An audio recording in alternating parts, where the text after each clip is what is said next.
Returning to our top story, the government's energy plan. With me, the Minister, Josh Frydenberg. Thanks very much for your time. Now, you've had third-party endorsements, Alan Finkel even saying it's a credible approach, the manufacturer of BlueScope Steel, industry groups.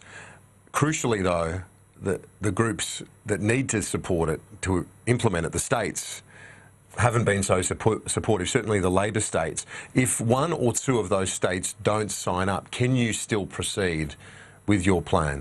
Well, our clear preference is to go through the COAG process. Last night I held a hookup with the COAG energy ministers. Of course, this is all new to them. And so they have the letter of advice to the government from the Energy Security Board. They respect the work that has been done by the Australian Energy Market Operator, by the Australian Energy Market Commission and by the Australian Energy Regulator. So they're very familiar with these organisations. They know that they're non-partisan and they know that they will provide the best advice to COAG. Can you proceed though if not all of them sign up? Well, obviously our preference is to go through the COAG process. We're not looking at alternative ways. What we were looking at right now is to receive the support and endorsement of the states. Now, there is a long way to go here because we have to have COAG meetings. We are getting modelling done by the Australian Energy Market Commission.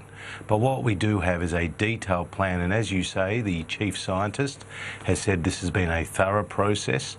He's very pleased that we've used the Energy Security Board, given that he recommended that that board be set up. And I do point out that the Labor Party welcomed the appointments of Kerry Schott and Claire Savage to the Energy Security Board and have in the past praised the work of the Australian Energy Market. You say you're not looking at that option, at other options, but you have looked at that, haven't you? You would have thought about the prospect that one or two of the states, you know, don't sign up. There's politics, as you know, in this issue. Kieran, I believe that the states understand the need for investment certainty, and that without that investment certainty, we will see some projects not go ahead and we'll see prices higher than they should otherwise be. Sure, but just for that certainty, is there a way to go around them? Is there a parliamentary mechanism? Is there some way that you can still deliver this? Well, if it's such a good deal and it's the game changer that you and the Prime Minister have said, have you got a way to go around them? Well,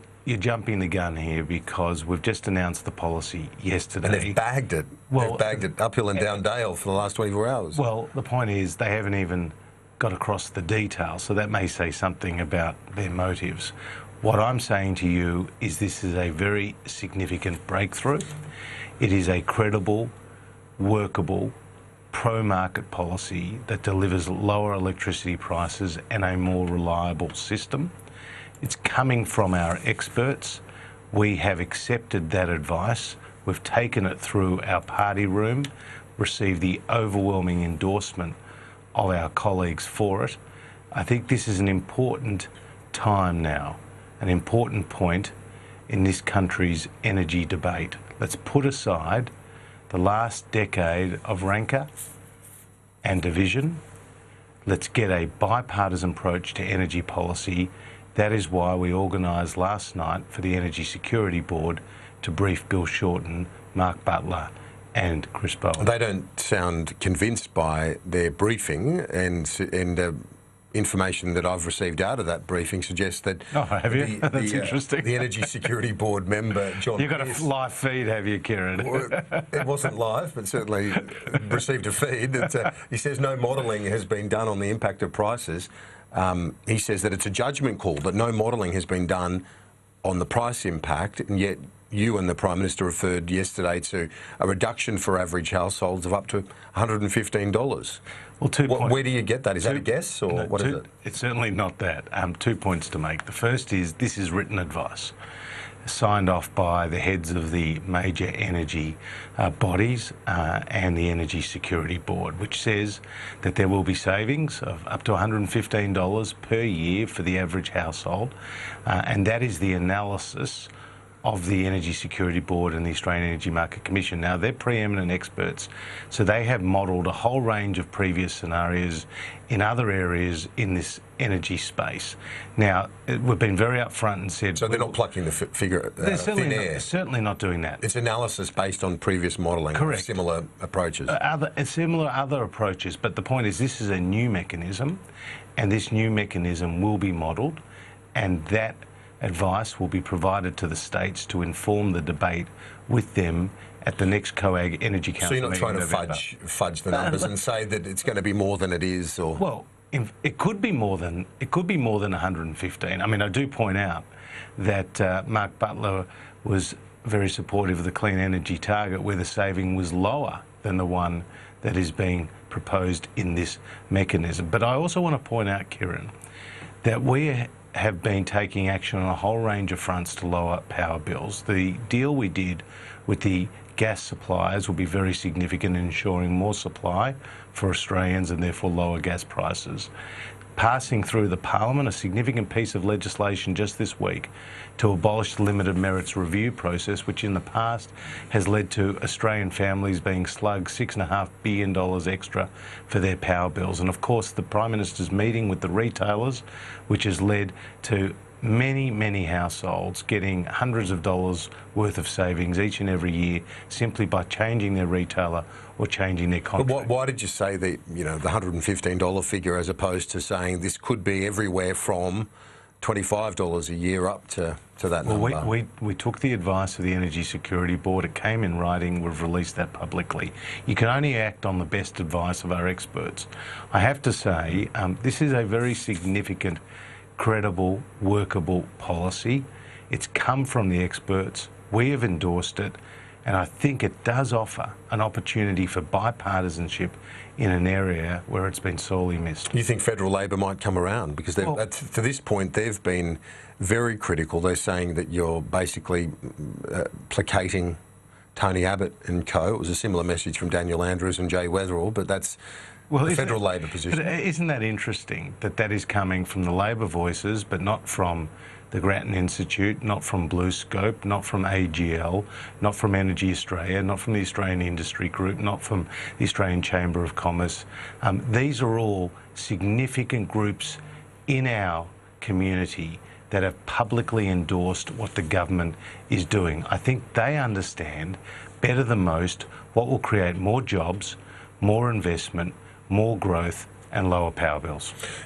In relation to Tony Abbott, he's not happy with the whole plan, despite the suggestion that this was... That's a fair assumption.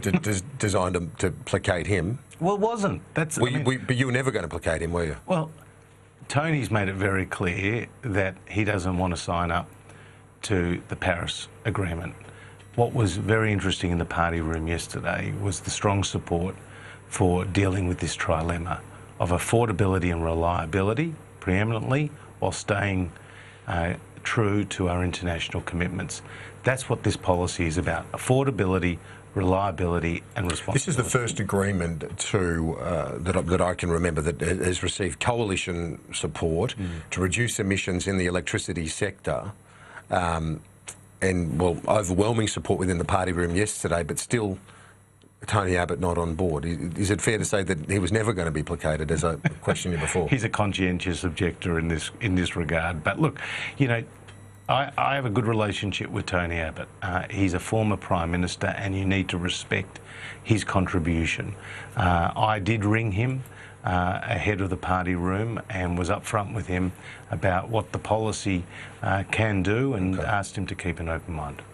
But he hasn't. Anyway, on the reliability issue, explain to me how that, just quickly, in terms of that component, which is really the differentiation between clean energy target and other approaches, this reliability element very important. Well, it's crucial, isn't it, to underpinning the system. How would you get Labor and the others on board in that? How do you convince them? Well, I think they need to take the advice, as we have, of the Australian energy market operator, who every day is dealing with the transition in our sector from more reliable, synchronous baseload sources of power to more variable, intermittent sources of power, including wind and solar. Now, in the past, there hasn't been a premium placed on storage, and it's never really been priced into the market. But what this reliability mechanism does do is it requires the retailers to source a certain amount of dispatchable power, which is power that is available on the demand, from its asset base. That's going to be a good thing going into the future, particularly for states like South Australia, who have that very high penetration. And as that reliability and technology increases with the battery power and storage expands, then therefore inevitably the coal contribution declines. Well, obviously coal and gas will be significant in the future, but there is a transition underway. What we want to ensure is that this is the smoothest possible transition. We don't see blackouts and brownouts, and we do it in the most cost-effective way. Minister, appreciate your time. Thanks. Good to be with you.